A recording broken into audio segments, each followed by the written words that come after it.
사무엘하 24장 말씀입니다. 다 같이 함께 봅니다. 시작. 그러자 다윗이 갓에게 대답하였다. 괴롭기가 그지없습니다. 그래도 주님은 자비가 많으신 분이니 차라리 우리가 주님의 손에 벌을 받겠습니다. 사람의 손에 벌을 받고 싶지는 않습니다. 그리하여 그날 아침부터 정하여진 때까지 주님께서 이스라엘에 전염병을 내리시니 단에서부터 부엘세바에 이르기까지 백성 가운데서 죽은 사람이 7만 명이나 되었다. 천사가 예루살렘 쪽으로 손을 뻗쳐서 그 도성을 치는 순간에 주님께서는 재앙을 내리시는 것을 뉘우치시고 백성을 사정없이 죽이는 천사에게 그만하면 됐다. 이제 너의 손을 거두어라 하고 명하셨다.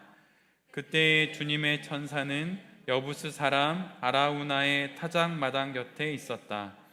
그때 다윗이 백성을 쳐 죽이는 천사를 보고 주님께 아뢰었다. 바로 내가 죄를 지은 사람입니다. 바로 내가 이런 악을 저지른 사람입니다.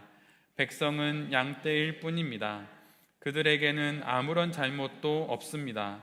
나와 내 아버지의 집안을 쳐 주십시오. 그날 갓이 다윗에게 와서 말하였다. 여부스 사람 아라우나의 타작마당으로 올라가셔서 거기에서 주님께 제단을 쌓으십시오. 닷은 갓이 전하여 준 주님의 명령에 따라서 그곳으로 올라갔다. 그러나 왕은 아라우나에게 말하였다. 그렇게 해서는 안 돼요. 내가 꼭 값을 지불하고서 사겠소. 내가 거저 얻은 것으로 주 나의 하나님께 번제를 드리지는 않겠소. 그래서 다윗은 은 53개를 주고 그 타작마당과 소를 샀다. 거기에서 다윗은 제단을 쌓아 번제와 화목제를 드렸다. 다윗이 땅을 돌보아 달라고 주님께 비니 주님께서 그의 기도를 들어주셔서 이스라엘에 내리던 재앙이 그쳤다. 아멘. 모두 자리에 앉으시겠습니다. 오늘은 사무엘하 24장의 말씀을 가지고 논리 정연하지 않은 인생 속 신앙, 논리 정연하지 않은 인생 속 신앙이라고 하는 제목으로 함께 하나님 말씀을 나누도록 하겠습니다. 우리는 이제 사무엘하의 마지막 장을 함께 만나게 됩니다. 사무엘상 1장부터 시작해서 사무엘하 마지막 장에 드디어 이르게 되었어요. 코로나 가운데 시작했던 말씀인데 이제 어느새 코로나가 좀 저물어드는 그 시기에 또 사무엘하를 또 마치게 돼서 얼마나 감사한지 모르겠습니다. 사무엘상을 읽고 또 사무엘하를 읽다 보면 사무엘상 그 앞부분이 한 사람의 기도로 시작된다는 것을 우리 모두가 알게 됩니다. 그것은 바로 사무엘을 잉태하기를 원했던 한나의 기도입니다. 그리고 사무엘하의 마지막은 다윗의 기도로 끝나요. 그래서 실은 우리 인생에 여러분 가장 중요한 게 무엇이라고 여러분은 생각하십니까?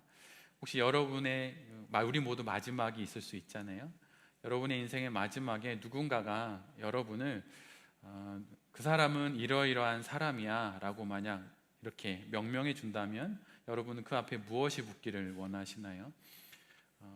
만약 목회자로 치면 개척교회로 시작해서 대단히 큰 교회를 이룬 목회자 이런 거, 아니면 찬양 사역자면 대단한 찬양곡을 많이 부르게 했던 위대한 찬양 사역자, 한 명의 성도면 기업가면 여러 가지가 붙을 수 있겠죠.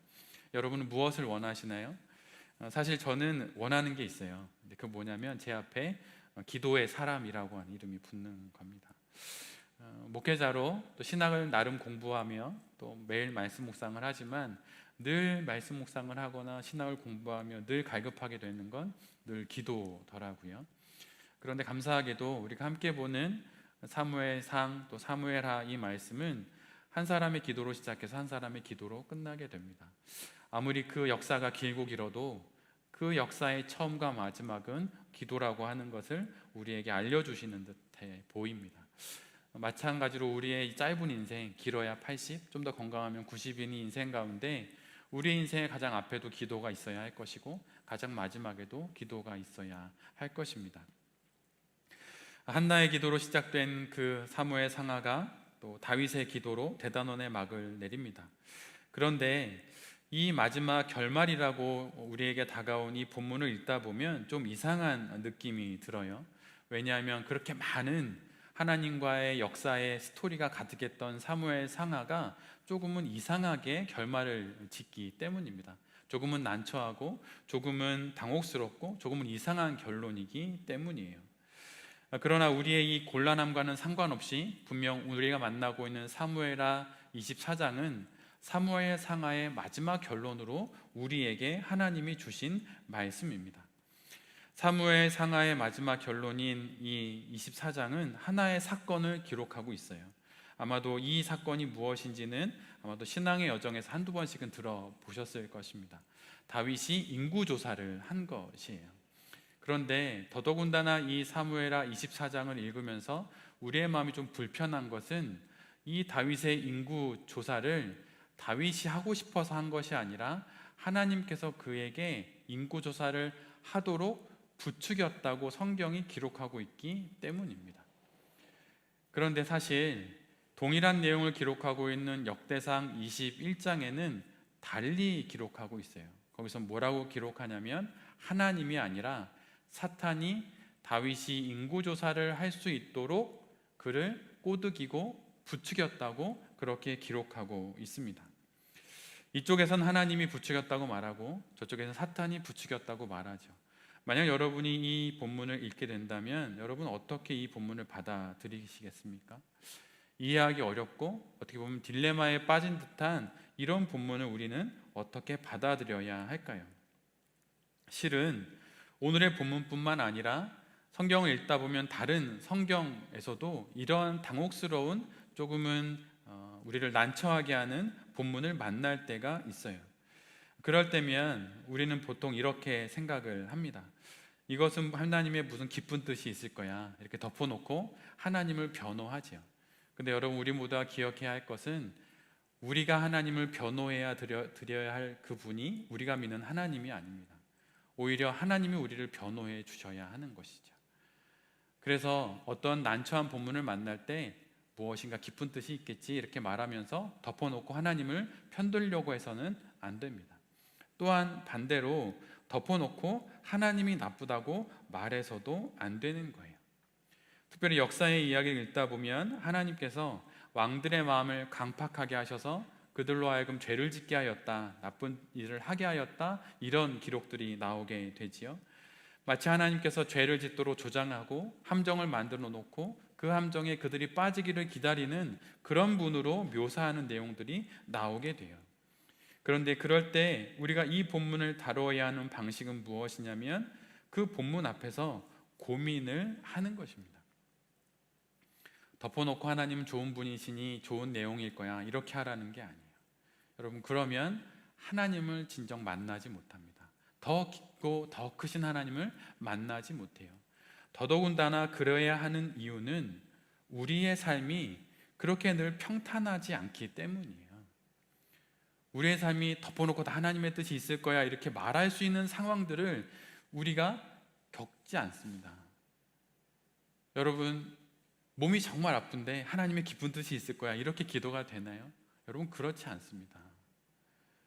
여러분 신앙생활은 한 사람이 하는 겁니다. 한 인격이 하는 거예요. 그래서 신앙생활은 매우 인간적인 신앙생활을 해야 하는 거예요. 받아들이지 못하겠으면 받아들이지 못하겠다고 하나님께 말해야 합니다. 하나님 왜 내게 이런 일이 있어야 했냐고, 하나님 이 성경은 도대체 무엇이냐고 하나님께 물어봐야 하는 거예요. 그렇게 물어볼 때 그 물음 속에서 하나님께서 우리에게 그 전에는 보여주지 않으셨던 그 길을 우리에게 보여주십니다. 그걸 통하여서 성경을 읽고 그것이 마치 윤리적인 선악을 분별하는 내용으로 머물렀던 우리의 신앙을 그곳을 넘어서게 해요. 그리고 종교적으로 덮어놓고 하나님은 기쁜 뜻이 있을 것입니다 라고 말하는 우리의 그 덮어놓은 종교 생활도 그것을 통해서 지나가게 하십니다. 그리고 인과관계로 모든 일이 해결되지 않는 삶의 많은 문제들을 우리가 이 성경 말씀을 놓고 고민하면서 넘어갈 수 있게 돼요. 여러분, 욥기를 여러분은 어떻게 읽으십니까? 저는 실은 돌베개 교회에 와서 욥기를 1장부터 계속 설교하고 있는데 특별히 욥기 말씀을 묵상하면서 욥기가 저는 참 좋아졌습니다. 왜냐하면 그 이전에 다른 성경에서 만나지 못했던 하나님을 만나게 되기 때문이에요. 욥의 세 친구들이 하는 이야기는 무엇입니까? 그들은 이렇게 이야기하는 거예요. 너가 지금 이렇게 고통을 겪는 이유는 너가 죄를 지었기 때문이다. 죄를 지었으면 벌을 받는 게 당연하다. 모든 인간 삶을 다 인과관계가 있다라고 말하고 그렇게 그 욥을 정죄하죠. 그런데 실은 욥은 죄가 없습니다. 욥기 가장 앞부분에 하나님이 말씀하시죠. 이 세상에는 그 누구보다도 선한 존재가 있는데 그는 욥이라고. 그런데 그 하나님과 사탄의 이 내기에 걸려들어서 욥이 그 상황을 지나가고 있는 거예요. 인과관계로 설명할 수 없는 우리 인생에 많은 문제들이 있습니다. 근데 그것은 욥기를 만날 때 해결이 되는 거죠. 그래서 욥이 그의 인생을 지나가면서 욥기의 마지막 장에서 이렇게 고백을 하지요. 욥기 42장 5절의 말씀입니다. 내가 죽게 대하여 귀로 듣기만 하였사오나 이제는 눈으로 주를 배움나이다. 그 이전에 욥기 42장 그 이전에 욥은 하나님을 귀로만 들었어요. 그것이 자기가 아는 하나님의 전부였죠. 그런데 고난을 통해서 귀로 듣지 못했던 이제는 눈으로 보게 되는 그 하나님을 비로소 그 고난 가운데 보게 된 것입니다. 그런데 내게 고민으로 다가온 하나님의 그 말씀, 해석되지 않은 하나님의 말씀을 덮어놓으면 눈으로 봐야 하는 그 하나님을 보지 못하는 거예요. 내가 선하게 삶을 살았는데 왜 내게 이런 고통이 있냐고, 나는 선을 베풀었는데 왜 그 사람은 나에게 악을 베푸냐고, 내가 무엇을 잘못했기에 나에게 이런 육신의 고통이 있냐고. 여러분, 그럴 때 귀로만 듣는 하나님으로 그 상황을 지나갈 수 없습니다. 눈으로 볼 수 있는 그 하나님을 보게 될 때 그 상황을 지나갈 수 있게 되는 것이죠. 그래서 성경 속에 나의 지식과 나의 판단, 나의 경험과 나의 체험으로 이해될 수 없는 그러한 하나님의 본문을 만나면 그곳 앞에서 씨름하고 그곳에서 하나님을 보게 될 때 그 모든 상황에 넘어 계신, 그 상황을 넘어서 계신 그 하나님을 만나게 되는 거예요. 그러면서 우리의 신앙이 더욱더 깊어지고 우리의 신앙이 더 넓어지고 그 신앙으로 살아가는 우리의 인생에 많은 문제들을 품어낼 수 있는 우리의 품도 더 넓어지게 되는 것입니다. 신앙생활을 아무리 오래 해도 우리의 신앙의 품이 자꾸 넓어지지 않는 이유는 우리의 삶에 다가온 그 해석되지 않는 하나님의 말씀을 우리가 덮어놓으려고 하기 때문이에요. 하나님 앞에 선하게 살면 돈 많이 벌어야 하는 것이 아닙니까? 근데 그렇지 않아요. 그럼 어떻게 해야 합니까? 선을 베풀었는데 악이 돌아오는 그 상황에서 어떻게 해야 될까요? 근데 그때 그 상황들을 말씀 속에서 먼저 경험하면 그 상황들을 다 지나갈 수 있습니다. 그래서 오늘 우리가 함께 만나는 사무엘하 24장의 이 난처한 본문도 우리가 함께 지나가면서 하나님께서 우리에게 무엇을 알려주시려고 하는지 그것을 봐야 할 것이고 그것을 통해 더 넓은 하나님을 만나게 될 것이에요. 다윗은 인구조사를 합니다. 이는 왕으로서 어떻게 보면 아주 합당한 그런 일이지요. 할 수 있는 일입니다. 그런데 실은 다윗이 인구조사를 하는 것은 인구의 수를 확인하고자 하는 것, 그것이 아니에요. 그것은 하나님이 아닌 군대를 의지하겠다는 것입니다. 이를 달리 말하면 다윗은 하나님보다 자신이 손에 쥐고 있는 삶의 규모와 삶의 세력들, 삶의 힘들을 더 의지하겠다고 말하는 거예요. 어떤 시스템을 통해서 자기 삶의 안정을 가져가겠다고, 더 큰 숫자를 확보함으로 자기의 삶을 안정적으로 이끌겠다고 그렇게 말하는 것입니다. 이는 지금 자신이 가지고 있는 하나님이 주신 이 권력, 이 모든 것들이 인격적인 권력이라는 것을 잊어버리고 그것을 비인격화하는 거예요. 여러분, 다윗이 갖고 있는 이 권력이 어디서부터 온 것입니까? 그가 왕의 자리에 오르게 된 것이 어떻게 오르게 된 것인가요? 그것은 하나님을 만나서 그분이 주신 것을 통해 그 자리에 오르게 된 것이에요. 그의 권력은 결코 어떤 투쟁과 어떤 전쟁을 벌여서 싸움을 통해서 어떤 정치와 술수를 통해서 오른 자리가 결코 아닙니다. 인격적인 하나님을 만나서 그분이 주신 인격적인 권력이에요. 그런데 지금 그 권력을 갖고 그가 인구수를 조사함으로 비인격적인 수단을 통해 자신의 이 권력을 유지하겠다고 지금 선언하는 것입니다. 다윗은 자신이 하나님을 상대하고 있다는 그 인생이라고 하는 것을 잊어버리는 거예요. 여러분, 그런데 내가 지금 하나님을 상대하고 있다고 하는 것을 잊어버리면 모든 사람들은 다 비인격적인 수단을 통해 자신의 삶을 안정적으로 만들려고 합니다. 여러분, 예수님 믿지 않는 사람들의 돈에 대한 열망이 얼마나 큰지 아십니까? 여러분, 엄청납니다. 여러분, 그리고 예수님을 믿는다 하지만 실상은 이름만 붙은 그리스도인에 지나지 않은 많은 성도들이 돈을 향하여 내달리는 그들의 발걸음은 여러분 엄청나요. 그것이 무엇을 말하는 것입니까? 나의 이 인생이 인격적인 하나님을 만나는 것으로 온전해지는 것이 아니라 그 비인격적인 수단들을 더 많이 확보하고 더 많이 가짐으로 안정적일 수 있다고 말하는 거예요. 여러분, 다윗의 인구조사가 수천 년 전 그때에만 있는 것일까요? 여러분, 그렇지 않아요. 지금도 있어요. 지금도 다른 이름의 인구조사가 있습니다. 저 사람에게 잘 보여서 나의 삶을 더 안정적으로 확보하려고 하고 어떻게든 좀 더 많은 돈을 갖는 것으로, 또 아니면 더 많은 건강을 확보하는 것으로 나의 인생을 더 잘 살아갈 수 있다고 여기는 그러한 많은 인구조사들이 우리에게도 있어요. 신앙은 인격이 인격화하는 것입니다. 여러분, 이것을 잊지 마십시오. 우리가 하는 신앙은 인격을 가지고 있는 한 사람인 내가 인격적인 존재이신 그분을 만나는 게 바로 신앙 생활이에요. 그런데 그 신앙 생활이 비인격적인 수단을 취하는 순간 그건 역시 비인격적인 도구가 되어버려요. 하나님을 수단화합니다. 그것이 우리가 역사서 속에서 많이 보게 되는 많은 왕들이 벌이는 일들이죠. 논리 정연하고 또 공식을 갖고 아니면 지식과 교리 이런 것들을 많이 가짐으로 우리가 하나님을 신앙할 수 있는 것이 여러분 결코 아니에요. 그것이 첫 번째가 결코 아닙니다.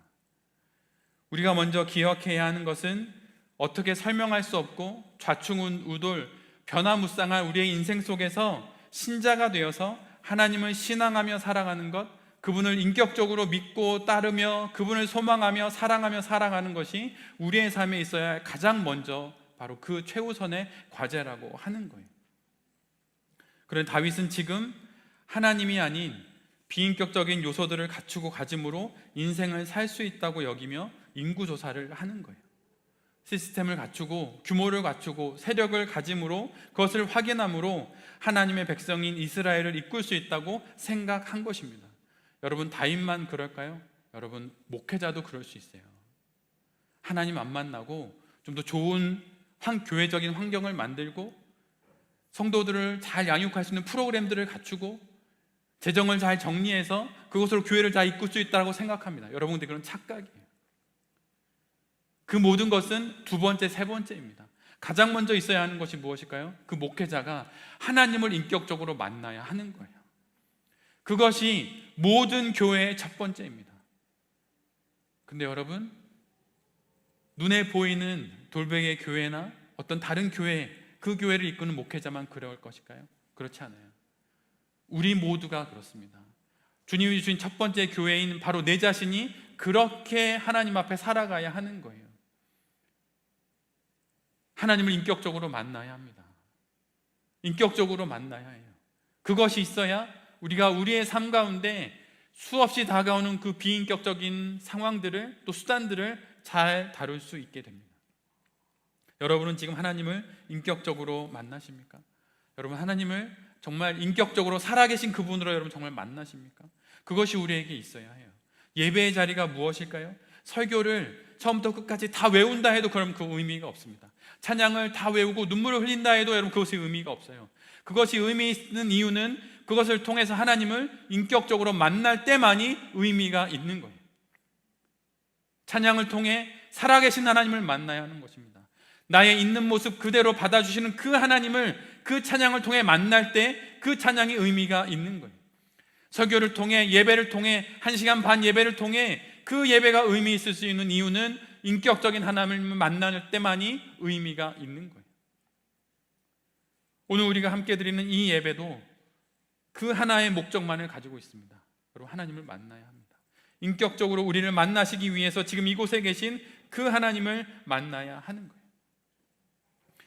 인격적 신앙의 가장 뚜렷한 증거가 여러분 무엇이라고 생각하시나요? 여러분, 그것은 기도예요. 인격적 관계에 가장 두드러진 어떤 방법이 있다면 그것은 무엇일까요? 그건 대화예요. 두 사람이 만나 대화를 할 때 그것이 인격적인 관계임을 증거하게 되는 것이죠. 인격적인 신앙의 가장 뚜렷한 증거는 여러분 기도입니다. 하나님께서 인구조사를 함으로 하나님 앞에 죄악을 저지른, 하나님 필요 없고 비인격적인 수단으로 내가 왕의 직무를 감당할 수 있다고 여겼던 그 다윗을 하나님께서 선지자를 보내주심으로 만나게 됩니다. 하나님의 말씀을 그에게 보내주시는 거예요. 그에게 들려주시는 거예요. 그런데 하나님의 선지자로부터 하나님의 말씀을 전해 들은 다윗이 하는 첫 번째 행동이 무엇이냐면 그것은 회개 기도를 드리는 거였어요. 기도하는 것이었습니다. 그것으로 사무엘하가 매듭 지어져요. 여러분, 기도가 무엇입니까? 기도는 하나님을 만나는 거예요. 기도가 무엇이냐고 묻는다면 그것은 단 하나의 답이 있어요. 하나님을 만나는 것입니다. 저도 영성신학을 공부했지만, 영성신학을 공부하고 나서 유익함이 있었지만 그 모든 것을 공부하고 나서 느낀 건 단 하나, 기도는 하나님을 만나는 것이라는 거예요. 여러분, 기도하지 않고 찬양만 열심히 하고 말씀 묵상만 열심히 하면 여러분 전혀 하나님을 만나지 못합니다. 인격적으로 하나님 만나지 못해요. 기도를 통해 그 말씀과 그 찬양과 그 예배가 하나님을 진정 살아계신 분으로 만나게 합니다. 기도, 그것이 우리에게 있어야 해요. 여러분, 인생이란 하나님 앞에서 사는 것임을 알게 하는 그것이 무엇이냐면 그것이 바로 기도예요. 기도 외에 인생이 하나님 앞에서 사는 것임을 가장 깊게 알게 하는 것은 여러분 없어요. 다윗도, 그리고 우리도 결국은 하나님 앞으로 돌아가게 될 것입니다. 삶의 여정에서도 돌아갈 곳은 하나님이고 삶의 마지막으로 돌아갈 곳도 하나님이에요. 그 인격적 관계가 우리의 삶의 시작이고 동시에 우리의 삶의 마지막이에요. 사무엘 상하의 마지막은 이 사건 속에서 기도하는 다윗의 모습을 우리에게 보여주는 것으로 끝나요. 그 긴 역사의 이야기가 기도하는 다윗의 모습으로 끝나요. 근데 여러분, 지난번에도 계속 말씀드렸지만 사무엘하의 21장부터 24장 이 4장은 시간적 순서상 이곳에 있으면 안 되는 내용들입니다. 이야기 순서상 그 중간중간에 들어가야 하는 내용인데 이 4장이 편집되어서 맨 뒤에 자리하고 있어요. 그것이 무엇인가요? 이것이 우리에게 말해주고 있는 것이 있는 거예요. 우리의 인생의 가장 마지막에 있어야 하는 것이 무엇이냐면 바로 기도라고 하는 거예요. 우리의 생의 마지막 자리, 그 자리에 있어야 하는 것이 기도라고 하는 것을 이 사무엘상 하가 우리에게 말해주고 있는 것입니다. 다윗이 항상 순종했던 것은 결코 아닙니다. 그러나 그는 결국 마침내 하나님을 찾아가요. 다윗이 항상 하나님의 뜻에 민감했던 것은 아닙니다. 그러나 그는 결국 하나님 앞으로 갑니다. 다윗이 항상 하나님과 친밀하게 교제했던 것은 결코 아니에요. 그러나 그는 끝끝내 하나님 앞에 갑니다. 다윗이 항상 믿음으로 살았던 것은 결코 아니에요. 여러분, 다윗은 믿음으로 살지 않았습니다. 믿음을 집어던지고 밧세바를 취했고 우리아를 죽였어요. 그 상황에 믿음은 없었습니다. 그런데 그 끝내 그는 마침내 하나님 앞에 돌아가요. 기도의 사람으로 그 모든 사건들을 매듭 지어요. 그것이 오늘 우리에게 말해주고 있는 거예요. 다윗 그가 누구냐? 기도의 사람이라고 하는 거예요. 이것이 모든 사건과 사람들 속에서 그의 마지막 자리였어요. 사무엘 하의 마지막 장은 다윗의 성공의 자리를 우리에게 보여주지 않습니다. 마지막 이 끝에서도 다윗은 실패해요. 모든 영웅들의 이야기, 그 이야기는 성공 스토리로 마무리 짓게 됩니다. 그런데 다윗의 이야기는 그렇게 끝나지 않아요. 다윗의 그 한 인생, 그 인생의 마지막은 기도의 자리라고 하는 것을 기록함으로 우리에게 보여줍니다.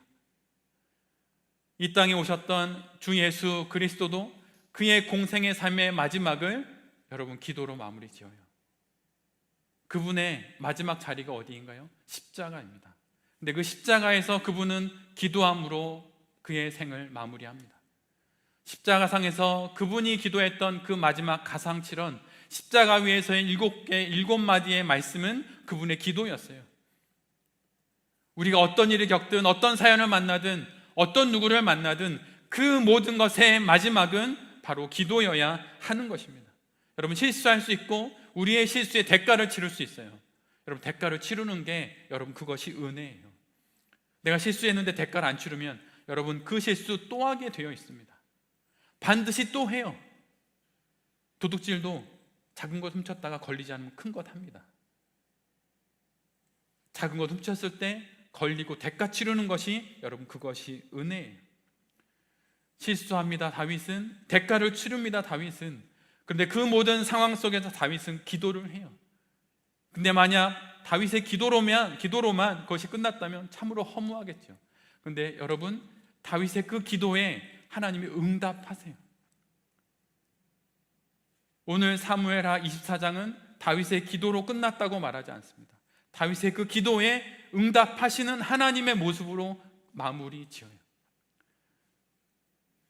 이스라엘을 돌아다니며 수많은 생명을 죽이던 천사의 그 칼끝이 멈춘 곳이 아라우나의 타작마당입니다. 근데 여러분, 그곳이 어떤 곳인지 아십니까? 수년이 지나서 다윗이 죽은 이후에 그것이 솔로몬이 성전을 세우는 터전이 돼요. 기도의 자리가 여러분 성전의 자리가 되는 거예요. 여러분, 그런데 왜 기도하지 않으십니까? 자녀의 문제, 인생의 문제, 고통의 문제, 나태한 나의 신앙의 문제, 나의 게으름의 문제, 영적인 실증과 육적인 게으름의 문제가 있다면 여러분 기도해야 하는 거예요. 그럴 때 그곳에서 여러분 성전이 세워집니다. 아직 복음을 모르는 나의 부모님을 향하여 기도할 때 그곳에서 그 부모님이 나오실 교회가 세워지고 있는 거예요. 여러분, 기도하십시오. 그곳이 아라우나의 타작마당이 되고 마침내 솔로몬의 성전의 터가 될 것이에요. 우리의 인생은, 성도의 성장과 성숙은 바로 이런 사건과 상황 속에서 기도하는 것으로 이루어집니다. 우리가 기도할 때 하나님이 응답하세요. 기도하지 않으면 응답 안 하십니다.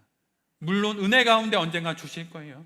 그러나 여러분, 기도할 때 하나님의 그 응답이 하나님의 응답인 것을 우리가 분별할 수 있어요. 지난번에도 말씀드렸지만 기도하지 않고 내게 다가온 응답은 그냥 우연일 뿐이에요. 근데 기도하고 내게 다가온 하나님의 그 응답은 하나님의 응답이 되는 거죠. 여러분, 기도하십시오. 자녀를 위해, 사업을 위해, 나의 인생을 위해, 나의 육신의 연약함을 위해, 나의 가정을 위해, 나의 교회를 위해, 이 땅과 이 나라를 위해 여러분 기도하십시오. 그럴 때 하나님이 분명 응답하실 것입니다. 사무엘 상하는 이제 여기서 끝납니다. 그런데 여러분, 이 말씀을 읽다 보면 이런 생각이 들어요. 이게 정말 끝일까? 이게 정말 끝인가? 너무 허무하게 이 마지막이 끝나게 됩니다. 마치 열린 결말처럼 말이죠. 애매하고 모호하고 또한 확실하게 똑 부러지는 것 없이 그렇게 사무엘 상하는 마치게 됩니다. 마침표를 딱 찍어서 이것이 다윗의 인생이고 이것이 우리의 신앙의 자리다라고 이렇게 마침표를 찍어주셨으면 좋겠는데 그렇게 마침표를 찍지 않으세요. 이 본문을 읽으며 우리가 하나님의 음성을 들어야 합니다. 그것은 바로 이것이에요. 이 사무엘 상하의 마지막을 통해 하나님께서 우리에게 이렇게 질문하시는 거예요. 너희들의 사무엘 상하는 지금 어떻게 되어가고 있느냐라고 하는 것이죠. 여러분은 지금 어디쯤을 지나고 계십니까? 밧세바를 만나고 있나요? 유혹 앞에 서 계십니까? 아니면 해결하지 못할 골리앗이라고 하는 큰 문제를 만나고 있나요? 아니면 나를 단 한 번도 따뜻한 눈으로 쳐다보지 않았던 그 부모 앞에 어린 다윗처럼 그렇게 광야에 헤매고 있나요? 아니면 도망자로 그렇게 광야를 떠돌고 있나요? 이 사무엘하 24장 마지막 본문은 우리에게 이렇게 묻는 거예요. 지금 나의 사무엘 상하는 어디쯤 지나고 있냐고 이렇게 묻는 것입니다. 우리 모두는 논리 정연하지 않은 인생을 살아요. 그러기에 우리의 인생이 사무엘 상하에 어디쯤에 있을 수 있는 거죠. 여러분 어디쯤 지나고 계십니까? 그리고 거기를 어떻게 지나고 계신가요? 다윗의 그 수많은 인생의 스토리가 우리 앞에 있는 이유는 그것을 통해서 지금 나의 삶이 어디쯤에 있는지를 확인하고 그것을 반면교사 삼아서 우리가 마땅히 가야 하는 그 인생길로 걸음을 내디디라고 하나님께서 우리를 이 말씀 앞에 세우시는 거예요. 우리는 논리정연하지 않은 인생을 산 다윗의 삶을 다 보았습니다. 그런데 실은 우리의 인생도 논리정연하지 않아요. 계획대로 되지 않고 원하는 대로 되지 않고 예상하는 대로 되지 않습니다. 그런데 그런 인생 속에 우리가 이 삶을 살아갈 수 있는 방법은 단 하나, 인격적인 하나님을 만나서 은혜로 살아가는 거예요. 여러분, 우리는 우리의 인생을 실력으로 살아가지 않고 은혜로 살아갑니다. 여러분, 실력이 아니에요. 시스템과 규모와 세력과 힘으로 우리의 인생을 살아가는 것이 아닙니다. 이 복잡하고 논리정연하지 않은 이 인생을 우리는 은혜로 살아가요. 창세기에 보면 사탄이 아담과 하와를 유혹하는 장면이 나오죠. 근데 여러분, 그 유혹이 어떤 유혹입니까? 선악과의 그 유혹은 실력으로 세상을 살아가야 한다는 유혹이에요. 근데 그 실력이 어느 정도까지의 실력을 말하냐면 하나님의 실력을 가져야 살 수 있다. 그러니까 그것을 취해라. 또 그 정도 실력은 가져야 떵떵거리며 살 수 있다라고 말하는 거예요. 그런데 하나님이 이렇게 대답해 주시는 것이죠. 그것 없어도 살 수 있다. 그런 것 없어도 살 수 있다. 실력 없어도 살 수 있다. 오직 하나님의 은혜로, 나의 은혜로만 너희는 살 수 있다. 이렇게 말씀해 주시는 것입니다. 여러분, 교회가 어떤 곳이어야 할까요? 교회는 실력이 아닌 은혜로도 이 세상을 넉넉히 살아갈 수 있다라고 말하는 그런 곳이 바로 교회입니다.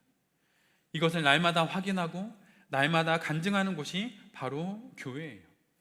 여러분, 사도 베드로의 인생을 보십시오. 사도 베드로는 실력이 없어서 실패했어요. 실력이 안 돼서 그는 예수님을 부인했습니다. 그때 예수님께서 사도 베드로를 찾아가셔서 사도 베드로에게 3번의 사랑문답을 하시죠.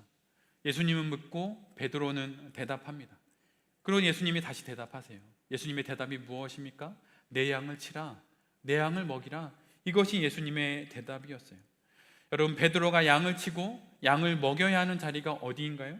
그것은 바로 실패의 자리에서요. 그리고 그곳에서 베드로가 무엇을 합니까? 은혜를 받고 그의 삶을 거기서 다시 시작하는 거예요.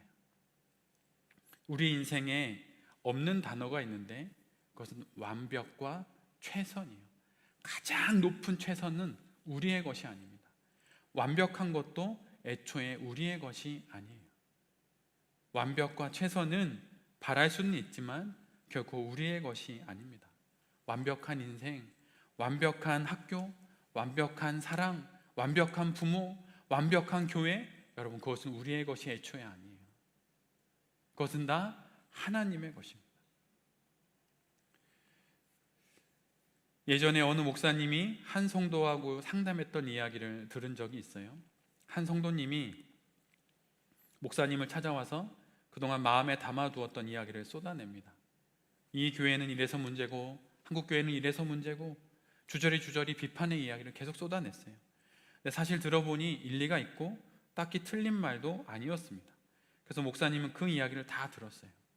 그리고 마지막에 그 성도님이 그래서 이 교회를 떠나겠다고, 그래서 정말 좋은 교회를 찾아서 가겠다고 그렇게 이야기를 했습니다. 그러자 목사님께서 그렇게 결정하셨으면 그렇게 하셔도 된다고 대답을 해 주었어요. 1시간여가 넘는 동안에 성도님의 이야기가 다 끝나고 이제 막 자리에서 일어나려고 합니다. 근데 그때 목사님이 성도님에게 이렇게 말씀해 주셨어요. 성도님, 혹시 성도님이 그렇게 찾으시는 그런 교회가 있다면 성도님은 그 교회에 들어가시지 않는 것이 좋겠습니다. 무슨 뜻인가 하고 그 성도님이 목사님을 쳐다봤어요. 그러자 목사님이 이렇게 이야기합니다. 왜냐하면 성도님이 그 교회에 들어가시면 그 완벽한 교회의 완벽함이 깨어지기 때문에 성도님은 들어가시면 안 됩니다. 이렇게 말했다는 거예요. 여러분, 완벽한 교회 그런 거 없습니다. 완벽한 신앙 그리고 완벽한 인생, 여러분 그런 거는 없어요. 애초부터 그것은 우리의 것이 아닙니다. 이 모든 것들은 하나님의 것이죠. 우리는 하나님을 통해 그 완벽하고 그 최고와 최선의 것들을 그냥 바라볼 뿐이에요. 여러분, 다윗의 탁월함이 무엇일까요? 골리앗을 무찌르고 사울에게 복수하지 아니하고 이런 것들이 다윗의 탁월함일까요? 다윗의 탁월함은 그가 완벽하지 않은 인생을, 최선이 아닌 인생을 포기하지 않고 살았다고 하는 것이 그의 탁월함이에요. 우리는 보통 우리의 인생 가운데 무엇인가 좋은 것들을 많이 갖고 또 그것을 통해서 우리의 인생을 잘 살아갈 수 있다고 생각하죠. 근데 여러분, 그렇지 않아요. 완벽하지 않고 무엇인가 부족하고 그런 것이 여러분 오히려 좋은 인생일 수 있습니다. 온갖 방법을 동원하여서 지금보다 좀 더 나은 삶의 형편들을 만들어서 뭔가 잘 정리되고 뭔가 논리적이고 뭔가 잘 꾸며진 그런 인생을 바랄 수는 있지만 여러분, 그런 것은 애초에 우리의 인생이 아니에요. 그럼 우리는 어떻게 해야 될까요? 이 논리정연하지 않은 인생을 우리는 은혜로 살아가는 거예요. 실력이 아닌 은혜로 이 인생을 살아가는 것입니다. 그런데 설교가 여기에서 끝나면 다소 허무한 감이 있어요. 저에게는 그렇습니다. 그건 왜 그러냐면, 그러면 도대체 이 세상을 살아갈 실력들은 가지면 안 되는 것인가? 라고 하는 질문이 생기기 때문이에요. 그런데 여러분, 그 은혜는 이 땅을 살아가는 그 실력들은 이런 식으로 다루어야 합니다. 가끔 성도님들과 이야기를 나누다 보면 구원받은 그 구원의 사건들이 오히려 인생을 살지 못하게 하는 것들을 볼 때가 있어요. 이것은 참으로 아이러니인데 구원이 인생을 살지 못하게 하는 일들을 보게 됩니다.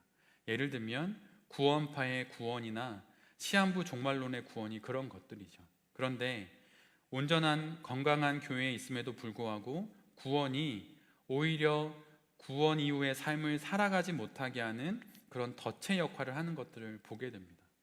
여러분, 구원이 무엇일까요? 예수님 믿어 천국 가는 것이 구원입니까? 여러분, 그건 구원의 시작일 뿐이에요. 구원은 하나님께서 우리에게 주시는 이 땅에서의 자유를 향한 힘찬 출발의 신호입니다. 이제 시작해 보라는 거예요. 이제 살아보라는 것입니다. 여러분은 예수님을 왜 믿으십니까? 만약 누군가가 저문을 열고 들어와서 왜 예수님을 믿냐고 물으시면 여러분 무엇이라고 대답하시겠어요? 저는 예수님을 믿는 이유가 있어요. 저는 천국 가기 위함이 아닙니다. 그것은 기본이고 저는 이 땅에서 자유하고 싶어요.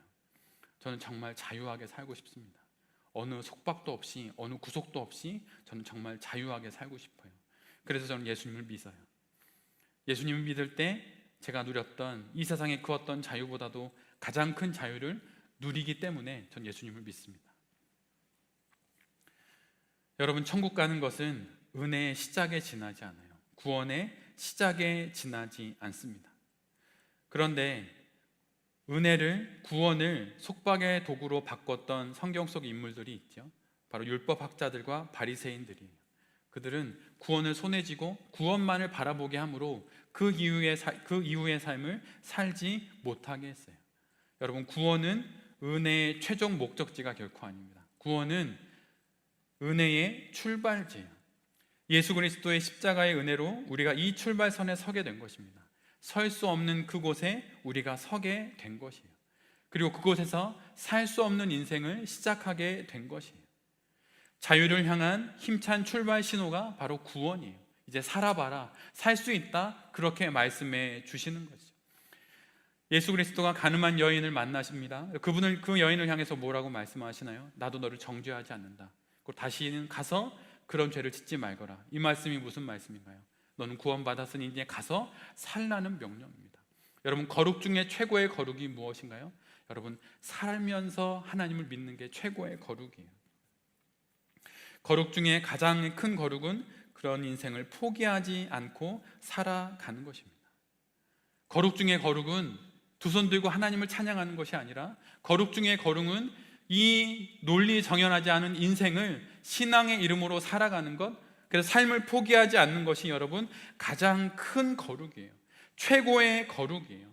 포기하지 않고 그 인생을 살아가는 것이 여러분 가장 큰 거룩입니다. 살 수 있는 시간을 갖게 된 것이 가장 큰 은혜이고, 그 은혜 속에서 그 인생을 포기하지 않고 살아가는 것이 가장 큰 은혜예요. 여러분, 우리에게 주신 이 인생을 여러분 포기하지 않고 살아가십시오. 그것이 가장 큰 은혜고 가장 큰 신앙을 이 땅에서 살아내는 것입니다. 신앙은 결코 이분법이 아니에요. 하나님을 구원자로 믿는 것 이외에 이 세상의 선택은 하나도, 이 세상에 이분법은 없습니다. 나머지는 다 선택이에요. 예수님을 믿었으면 여러분 그 이후로는 하나님 앞에서 여러분 자유하게 사셔도 됩니다. 물론 신학적 논쟁거리들은 있어요. 여러분, 그러나 그 모든 것들은 이 대전제 위에서 여러분 논쟁하고 또 고민하며 살아가는 거예요. 예수님을 믿고 구원받았으면 여러분 자유하게 사십시오. 자책하지 마세요. 그리고 자기를 정죄하지 마십시오. 하나님이 죄 없다 하는데 왜 여러분은 스스로를 정죄하십니까? 정죄하실 필요 없어요. 우울해하지도 마십시오. 불안해하지도 마십시오. 논리 정연하지 않은 인생을 살아가는 것 여러분 당연한 거예요. 그 삶 속에서 하나님을 바라보고 은혜로 그 삶을 살아가면서 이 땅에 주신 삶의 조건들을 수단으로 삼아서 잘 살아가면 됩니다. 은혜는 우리에게 주신 이 세상을 살아가려고 하는 하나님의 출발 신호예요. 여러분, 그 은혜로 나의 이 삶을 이렇게 포기하거나 아니면 제자리에 앉아 있는 것으로 삼지 마십시오. 은혜는 은폐의 도구가 아니라 이 땅을 신실히 살아가라는 하나님의 은혜의 선물입니다. 말 그대로 이 땅의 삶을 여러분 정말 잘 살아가실 수 있는 여러분이 되었으면 좋겠어요. 논리 정연하지 않다고, 내 뜻대로 되지 않는다고 여러분 그것을 탓할 필요도 없습니다. 원래 그런 거예요. 근데 그런 삶 속에서 신앙하는 것이 우리의 인생이라고 하는 것이죠. 사무엘 상하를 이렇게 마치면서 여기에 계신 모든 성도님들과 제 자신이 이 인생 속에서 기도하는 사람으로 삶을 살아감으로 하나님 앞에 다윗처럼 그 기도의 인생을 살아갈 수 있는 그런 귀한 인생들이 될 수 있기를 정말 간절히 기도드립니다. 아멘. 다 같이 주신 말씀을 기억하며